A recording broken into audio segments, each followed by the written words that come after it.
Yo, what's up guys? Welcome back to the channel. In today's video, I'm going to show you how to enable two-factor authentication on Nerdwallet. Do you want to add an extra layer of security to your account?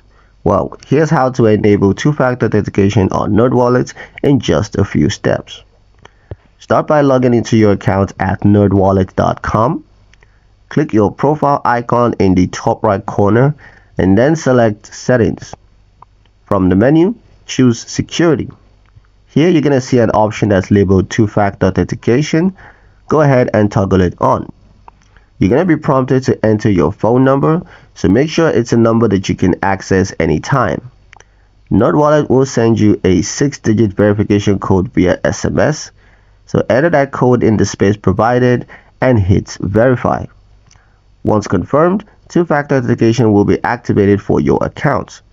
From now on, every time you log in, you're going to be asked to enter a security code sent to your phone right after entering your password.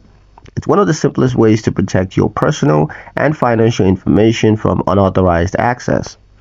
Secure your account, protect your money, stay in control. And that's pretty much it for the video, guys. Hope you liked it. Hope you found the information here useful enough. If you did, like, share, and subscribe for more Nerdwallet security tips that you can trust. Thank you guys for watching, and we'll see you in the next one.